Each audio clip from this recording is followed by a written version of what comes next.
Whittle, as I know a lot of you guys are as well. I've texted with him back and forth the last few days, so getting the same updates you guys are as well, and look forward to seeing him back out here in action soon. So great first night in Charlotte. No issues last night. Got everybody here. Great practice out there today. Phenomenal facility here at Charlotte Christian. Appreciate them letting us be here. And again, excited to be here and a lot of work to get done. So, any questions? Shane, obviously the kind of elephant in the room is COVID kind of affecting things. How are you guys? Have you tested while you've been here? What's the plan going forward before the game? We will have our normal in-season testing protocol, just like we've done for all games, which means that we will be the guys that normally get tested, the unvaccinated players, will get tested 2 days before the game. So what is that, Tuesday? Tuesday, which in season, that's normally on Wednesday, 3 days before the game. We're doing it 2 days before the game. I believe North Carolina's following the same protocols. So we'll have a handful of guys. Most of our players are vaccinated. We've got a handful of guys that will get tested on 2 days before the game. But, you know, we're following protocols here in Charlotte that their city has in place, and being as smart as we can around each other and in the hospital. Masked in meetings and masked indoors like the city of Charlotte requires us to be.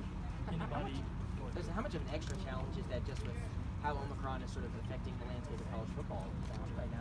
It's a challenge, but to me, it's every single sport. I mean, we talked about it as a team this morning in our meeting. I mean, you can't watch an NFL game without seeing 20% of the team, I don't know, that's out with COVID. I mean,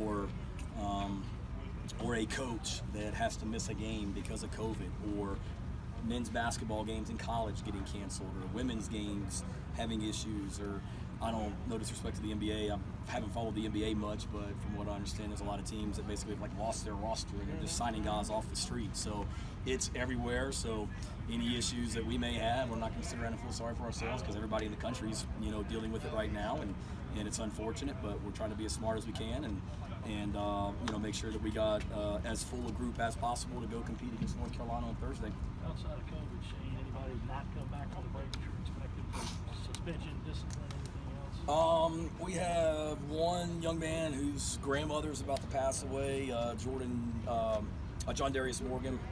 His grandmother is in some ill health right now, so he stayed home to be with her and thinking of him and their prayers. And we do have a few guys that were suspended and didn't make the trip. No one that was was a starter for us, but you know, had some issues in December back in Columbia that we're gonna do things the right way in our program, and they didn't earn the right to come on this trip with us. So there's 3 guys that did not make the trip. Just how meaningful would being able to kind of finish the drill, get a bowl win, sort of be for a program in year one with you, and kind of for this older group? Yeah, it would be huge. One, to be able to send these guys out the right way.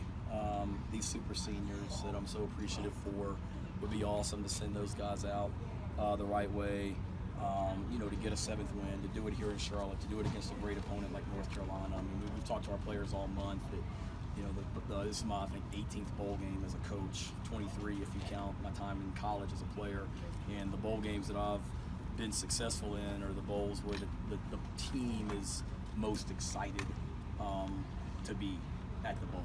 And from what I've seen, our guys are really, really excited to be here. And why wouldn't you be with everything that is in front of us and everything that we've been through, and the fact that this university hasn't been to a bowl game since 2018.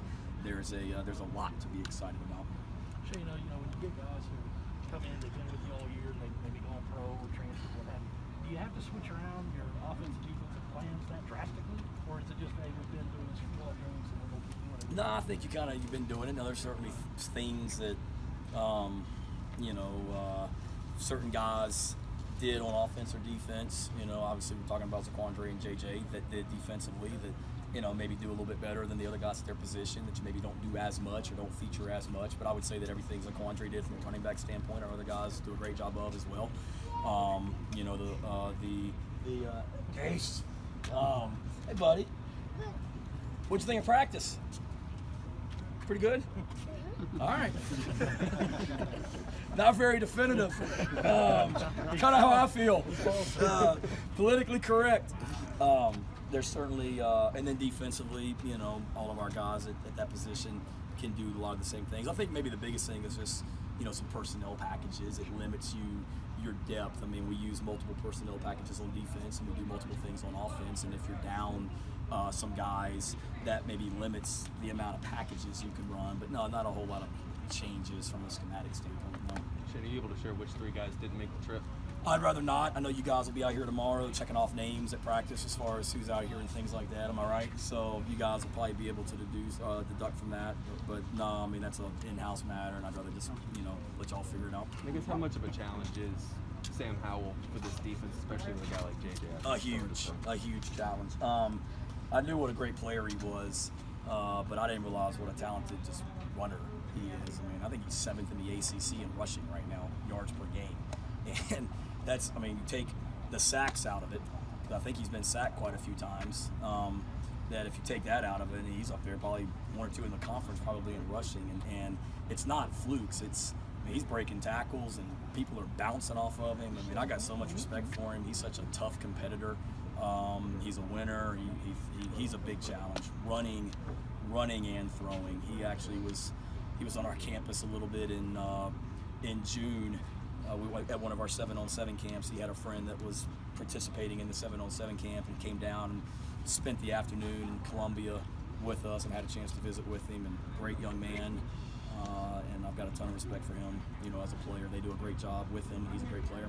How much joy have you seen from Hughes going through kind of this last part of his career, especially considering he comes here, joins this program right as things kind of get funky, has to wait a little bit, gets injured, and now gets to kind of close out in his hometown? Yeah, I'm excited for him.